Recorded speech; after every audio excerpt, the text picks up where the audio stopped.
20 മുട്ടയും 2 നിർത്തിപ്പൊരിച്ച കോഴിയും 5 ബിരിയാണിയും ഒക്കെ കഴിക്കുന്ന ഏറ്റവും വലിയ ശക്തനാണെന്ന് വിചാരിക്കുന്ന സുധിയുടെ ബോഡി ഗാർഡിനെ ഒരൊറ്റ അടിക്ക് സച്ചി ബോധം കെടുത്തുന്ന കാഴ്ചയാണ് ഇന്നത്തെ എപ്പിസോഡിൽ കാണുന്നത് കേട്ടോ. സച്ചിക്കെതിരെ തിരിച്ച ബോഡി ഗാർഡ് ഒരൊറ്റ അടി കൊണ്ട് നിലത്ത് വീഴാണ്. അത് കണ്ടിട്ട് എല്ലാവരും ചിരിച്ച് മണ്ണ് കപ്പാണ് കേട്ടോ. ഇന്നത്തെ എപ്പിസോഡിൽ ശ്രുതിയും രേവതിയും വർഷയും ശ്രീകാന്തും എല്ലാവരും ചിരിച്ച് നിലംപരിശാവാണ്. അപ്പോൾ കൂട്ടുകാരെ, ഇന്നത്തെ ചെമ്പന്നിപ്പൂവിലേക്ക് സ്വാഗതം. അപ്പോൾ ശ്രുതിയുടെ വിചാരം എന്താണെന്ന് വെച്ചാൽ സച്ചിയാണ് ശ്രുതിക്കുള്ള ഊമക്കത്ത് കൊടുത്തു വിടണത് എന്നാണ് വിചാരിച്ചേക്കുന്നത്. അമ്പലത്തിൽ പോയപ്പോൾ സന്യാസിയായിട്ട് വേഷം ചമഞ്ഞിട്ടുള്ള നവീൻ ദാസ് ശ്രുതിയോട് പറഞ്ഞത് സച്ചിയാണ് ആ കത്ത് കൊടുത്തു വിട്ടേക്കണത് എന്നാണ്. അപ്പോൾ ശ്രുതിയുടെ മനസ്സിൽ മുഴുവൻ സച്ചിയാണ് അത് കൊടുത്തു വിട്ടേക്കണത് എന്നറിയാം എന്ന് വിചാരിച്ചിട്ടാണ് ഇരിക്കുന്നത്. പക്ഷേ സത്യം അറിയാവുന്നത് ശ്രുതിക്കാണ്. പക്ഷേ അവളൊന്നും മിണ്ടുന്നില്ല.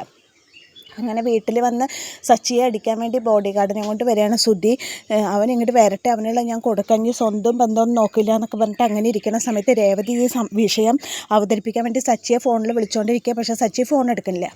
അങ്ങനെ രേവതി ഇങ്ങനെ ടെൻഷനായിട്ട് ഇരിക്കുന്ന സമയത്ത് പെട്ടെന്ന് സച്ചിയുടെ വണ്ടി വരുന്നു. സച്ചിയേട്ടാ അതെവിടെ ഉണ്ടായിരുന്നു? ഞാൻ എത്ര നേരം വിളിക്കുമ്പോൾ ഞാൻ ഇങ്ങോട്ട് വരുന്നോണ്ടിരിക്കല്ലേ രേവതി, പിന്നെ എന്തിനാണ് നീ ഇങ്ങനെ വിളിച്ചുകൊണ്ടിരിക്കണേ? അതുകൊണ്ടാണ് ഞാൻ ഫോൺ എടുക്കാഞ്ഞെന്ന് പറയും. എന്തെങ്കിലും പ്രശ്നം ഉണ്ടോയെന്ന് ചോദിക്കുമ്പോൾ നിൽക്ക്, ഞാൻ പറഞ്ഞിട്ട് മുഴുവൻ സമാധാനത്തിൽ കേട്ടിട്ട് പറഞ്ഞാൽ മതി. അപ്പോൾ എന്താ പ്രശ്നം? ആരാ അമ്മയാണോ ചോദിക്കുമ്പോൾ അമ്മയെന്നല്ല നിങ്ങളുടെ ഏട്ടനാ പറയും. അപ്പോൾ എന്താ ചോദിക്കുമ്പോൾ പറയും അവർക്ക് ലെറ്റർ കിട്ടിയായിരുന്നില്ലേ ശ്രുതി നിങ്ങളുടെ ഏട്ടനെ, അത് നിങ്ങളാണ് കൊടുത്തു വിട്ടേക്കണമെന്നാണ് അവർ പറയണത്. സമാധാനമായിട്ട് കേൾക്കണം, പോയിട്ട് വഴക്കിടരുതെന്നൊക്കെ പറയുമ്പോൾ ആഹാ അങ്ങനെയാണോ, എന്നാൽ അത് ചോദിച്ചിട്ടെന്നെ കാര്യമുള്ളൂ പറഞ്ഞിട്ട് ദേഷ്യം വന്ന് സച്ചി അകത്തേക്ക് പോയിട്ട് ശ്രുതിനെ പിടിച്ചടിക്കുകയാണ്. എന്താണ് നീ പറഞ്ഞേ? ഞാനാണോ നിനക്ക് എഴുത്ത് കൊടുത്ത് വിട്ടേക്കണേ? എനിക്ക് അതിൻ്റെ ആവശ്യമൊന്നുമില്ലടാ.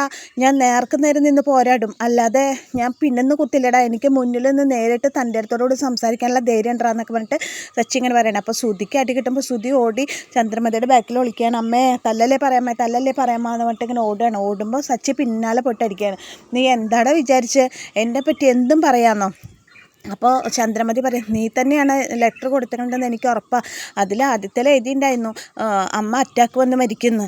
സ്വന്തം അമ്മ അറ്റാക്ക് വന്ന് മരിക്കുമെന്ന് പറയണ ലോകത്തിലത്തെ ആദ്യത്തെ മകൻ നീയായിരിക്കും എന്നൊക്കെ പറയുമ്പോൾ രവീന്ദ്രൻ പറയണോ ഇപ്പോഴെങ്കിലും മോനായിട്ടെന്ന് പറഞ്ഞല്ലോ എന്നൊക്കെ പറയാണ്.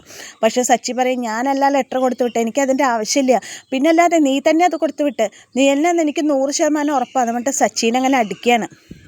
ശ്രുതിനെ അങ്ങനെ അടിക്കുകയാണ് സച്ചി അടിക്കുമ്പോൾ ഇതൊക്കെ കണ്ട് കയ്യും കെട്ടി നോക്കി നിൽക്കുകയാണ് ബോഡി ഗാർഡ്. അപ്പോൾ ശ്രുതി ചോദിക്കുകയാണ് എന്താ പൈലി നീ ഇങ്ങനെ നോക്കി നിൽക്കണം, എന്നെ തല്ലണത് നീ കാണില്ലേ, നിനക്ക് ഇതിനെതിരെ പ്രതികരിക്കാനൊന്നുമില്ലേ, നീ എൻ്റെ ബോഡി ഗാർഡല്ലേ? ചോദിക്കുമ്പോൾ സോറി ബോസ്, ഇത് നിങ്ങളുടെ ഫാമിലി ഇഷ്യൂ ആണ് ബോസ് പറയാതെ ഞാൻ ഇതിൽ ഇടപെടില്ല ബോസ് പറഞ്ഞാൽ ആ നിമിഷം ഞാൻ ഇടപെടും ബോസ് ഇങ്ങനെ പറയാണ്. ഞാൻ പറയണു ഇവനെ പിടിച്ച് തൂക്കിയെടുത്ത് പുറത്തേക്ക് എറിയടാ എന്ന് പറയാണ്. അപ്പോൾ രേവതി പറയണം അയ്യോ വേണ്ട പറയണം. അപ്പോൾ സച്ചി പറയണം അങ്ങോട്ട് വാടാ, എന്നെ തൂക്കിയെടുത്ത് പുറത്തേക്കിടാൻ അങ്ങോട്ട് വാടാ എന്ന് പറയാണ്. സച്ചി ബോഡി ഗാർഡിനെ ഇങ്ങനെ നോക്കിയിട്ട് രണ്ടുപേരും മത്സരത്തിന് തയ്യാറായി നിൽക്കണം. അപ്പോൾ എല്ലാവരും പേടിച്ചിട്ടുണ്ട്. കാരണം ബോഡി ഗാർഡിനെ കണ്ടാൽ തന്നെ എല്ലാവർക്കും പേടിയാവുമല്ലോ. രേവതി പറയുന്നുണ്ട് വേണ്ട സച്ചിയേട്ടാ വാ ഇങ്ങോട്ട് വാ സച്ചിയേട്ടാ എന്നിട്ട് സച്ചിനെ പിടിച്ച് വലിക്കുന്നുണ്ട്. പക്ഷേ സച്ചി വരുന്നില്ല. അപ്പോൾ ബോഡി ഗാർഡ് ഇങ്ങനെ വന്ന് നിന്നു. എന്നിട്ട് പറയുകയാണെങ്കിൽ നീ എൻ്റെ മുതലാളീനും തൊട്ട് നോക്ക്, നിൻ്റെ കൈ ഇനി പൊങ്ങിയാൽ നീ ഇവിടെ ജീവനോട് കൂടി ഉണ്ടാവില്ല എന്നൊക്കെ പറയണം ബോഡി ഗാർഡ്. അപ്പോൾ സച്ചി പറയും പിന്നെ ഞാനൊന്ന് കാണണം, ഇല്ലാത്ത കാര്യം പറഞ്ഞിട്ട് എൻ്റെ മേത്ത് കുതിര കയറിയിട്ട് പിന്നെ ഞാൻ ചെയ്യണത് തെറ്റാണെന്നോ, നിനക്ക് അത്ര ധൈര്യം ഉണ്ടെങ്കിൽ നീ എന്നെ അടിക്കുക എന്ന് പറയാണ്. അടിക്കുക പറയുമ്പോൾ ബോഡി ഗാർഡ് സച്ചിനെ അടിക്കാൻ വേണ്ടി കൈ പൊക്കണ സമയത്ത് സച്ചി ഒന്ന് കൊടുക്കണോട് കൂടിയിട്ട് പിന്നെ അവന് ശ്വാസം പോയി, പൈലിയുടെ ശ്വാസം പോയി. പൈലി മേപ്പെട്ട് ഇങ്ങനെ നോക്കിക്കാണ്. അപ്പോൾ എല്ലാവരും എന്താ പറ്റി പൈലി വിളിക്കുകയാണ് ശ്രുതി. എന്താ പറ്റിയെന്നറിയില്ല, പെട്ടെന്ന് അതാ വെട്ടിയിട്ട വാഴത്തണ്ട് പോലെ പൈലി നിലത്തേക്ക് വീണു, ബോധം പോയി.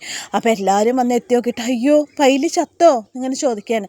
പെട്ടെന്ന് വെള്ളമൊക്കെ തളിച്ചിട്ട് അയാൾക്ക് ബോധം വരുത്തുമ്പോൾ അയാൾ ഇരുന്നിട്ട് കൊച്ചു കുഞ്ഞുങ്ങളെ പോലെ കരയാണ്. ബോസ് എന്നെ അടിച്ചു പറഞ്ഞിട്ട് കരയുമ്പോൾ ബാക്കി കൂടി നിന്ന് എല്ലാവരും അത് കണ്ടിട്ട് ചിരിക്കുകയാണ് കേട്ടോ.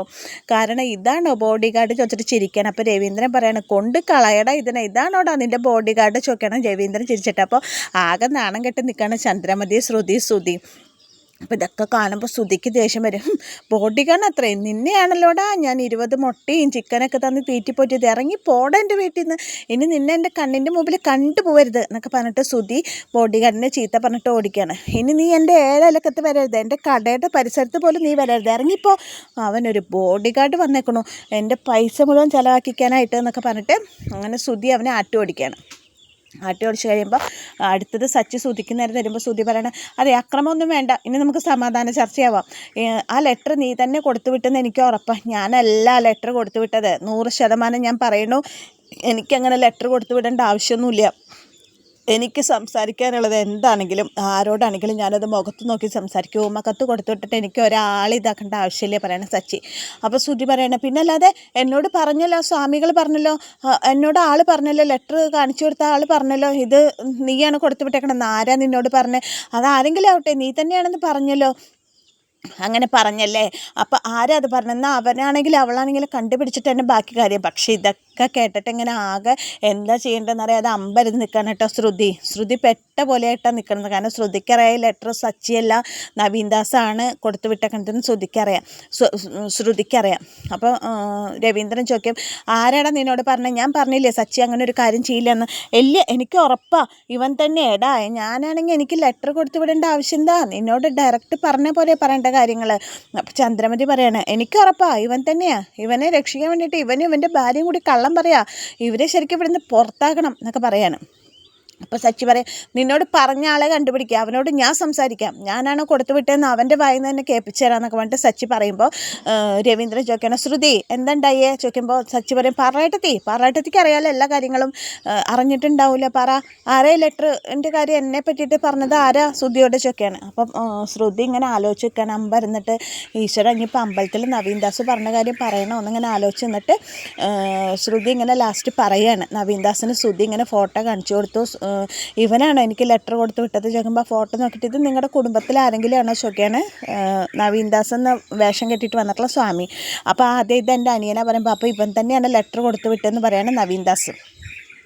അപ്പോൾ ആ കാര്യങ്ങളൊക്കെ ശ്രുതി അവിടെ അങ്ങനെ പറയുമ്പോൾ രേവതി പറയാണ് ഇപ്പം എനിക്ക് മനസ്സിലായി എന്ത് ഇപ്പോൾ നിങ്ങളുടെ ഏട്ടൻ ഫോട്ടോ കാണിച്ച് കൊടുത്ത ഉടനെ നിങ്ങളുടെ ഫോട്ടോ കാണിച്ച് കൊടുത്ത ഉടനെ തന്നെ ആ സ്വാമി പറഞ്ഞല്ലോ നിങ്ങളാണ് കൊടുത്തു വിട്ടതെന്ന്.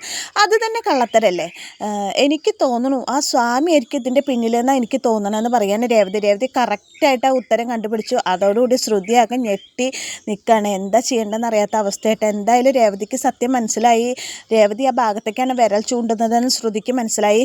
അപ്പോൾ സച്ചി പറയാം ശരിയാ ആ സ്വാമിജി ചിലപ്പോൾ കള്ളസ്വാമി ആയിരിക്കും, വേഷം കെട്ടി വന്നതാവും, അതിനെ പിടിച്ച് കുടഞ്ഞാൽ നമുക്ക് എന്തായാലും സത്യം പുറത്തു വരാതിരിക്കില്ല എന്നൊക്കെ അങ്ങനെ പറയണം. അപ്പോൾ ശ്രുതിക്ക് എന്താ ചെയ്യേണ്ടതെന്ന് അറിയണില്ല കേട്ടോ, ആകെ പകച്ച് നിൽക്കുകയാണ്. അപ്പോൾ വർഷി ശ്രീകാന്ത് പറയും ശരിയാ അവർ തന്നെയാവും ഇതിൻ്റെ പിന്നിൽ. കാരണം എന്താണെന്ന് വെച്ചാൽ അതുകൊണ്ടാണല്ലോ സച്ചേട്ടൻ്റെ ഫോട്ടോ കാണിച്ചു കൊടുത്ത ഉടനെ സച്ചേട്ടൻ തന്നെയാണ് ഇത് ചെയ്തേക്കണമെന്ന് പറയാൻ കാരണം. ഞാൻ എപ്പോഴും പറഞ്ഞതല്ലേ സച്ചേട്ടൻ ഇങ്ങനെ ഒരു തെറ്റ് ചെയ്യില്ല എന്ന് പറയാണ് ശ്രീകാന്ത്. അങ്ങനെ അവർ തമ്മിലിങ്ങനെ ഇതിൻ്റെ ലെറ്ററിൻ്റെ കാര്യവും ഈ ലെറ്റർ കൊടുത്ത ആളെ പറ്റി ചർച്ച ചെയ്യുമ്പോൾ ശ്രുതി പറയുന്നുണ്ട് ഞാൻ എന്തായാലും വെറുതെ വിടാൻ ഉദ്ദേശിച്ചിട്ടില്ല, ആരാണെങ്കിലും ഇതിൻ്റെ പിന്നിലെങ്കിലും വെറുതെ വിടാൻ ഉദ്ദേശിച്ചിട്ടില്ല എന്നൊക്കെ പറയുമ്പോൾ സച്ചി പറയും ഞാനും അതെ, ഇത് കണ്ടുപിടിച്ചിട്ട് തന്നെ ബാക്കിയുള്ള കാര്യമുള്ളൂ എന്നൊക്കെ പറയുമ്പോൾ രവീന്ദ്രൻ പറയണം ഇനി ആ ടോപ്പിക്ക് നമുക്കിവിടെ സംസാരിക്കേണ്ട, അതങ്ങോട്ട് അവസാനിപ്പിക്കാം, ഇനി ലെറ്റർ വരുമ്പോഴല്ലേ അപ്പം നോക്കാം എന്നൊക്കെ പറയാനും. സത്യത്തിൽ 10,000 രൂപ സാലറിയും ഒരു 50,000 രൂപയുടെ ഫുഡ് ഒരു മാസം കൊടുത്തിട്ട് സച്ചി തീറ്റി പൊട്ടിയിട്ടുണ്ടായിരുന്ന പൈലി എന്നുള്ള ഗുണ്ടയുടെ കറക്റ്റ് മുഖമാണ് നമ്മളിന്ന് കാണുന്നത് എന്നത്തെ ചെമ്പനീർ പൂവിൽ. എന്തായാലും നവീൻദാസ് എന്ന പേരിൽ വേഷം കെട്ടി വന്നിട്ടുള്ള സ്വാമിജിയായിട്ട് വേഷം കെട്ടി വന്നിട്ട് അയാൾ പിടിക്കപ്പെടുന്ന 100% ഉറപ്പാണ്. സച്ചി അത് കണ്ടുപിടിക്കുന്ന 100% ഉറപ്പാണ്. അപ്പോൾ അങ്ങനെ ഒരു ആ ചർച്ചയിലാണ്, വലിയ കാര്യമായിട്ടുള്ളതൊന്നും ഇല്ലാണ്ട് ഇങ്ങനെ ഒരു ചർച്ചയിലാണ് ഇന്നത്തെ എപ്പിസോഡ് അവസാനിക്കുന്നത്. അപ്പോൾ എല്ലാ കൂട്ടുകാരും എൻ്റെ കഥ കേട്ട് ഇഷ്ടപ്പെട്ട കൂട്ടുകാരൻ്റെ ചാനലൊന്ന് ലൈക്ക് ചെയ്യുക, ഷെയർ ചെയ്യുക, സബ്സ്ക്രൈബ് ചെയ്യുക. എനിക്ക് ഇന്നലെ വീഡിയോ ഇടാൻ പറ്റിയില്ല, കുറച്ച് തിരക്കായിപ്പോയി. അപ്പോൾ എല്ലാവർക്കും എൻ്റെ നന്ദി. ഇതുവരെ സപ്പോർട്ട് ചെയ്ത എല്ലാവരോടും ഒരുപാട് നന്ദി.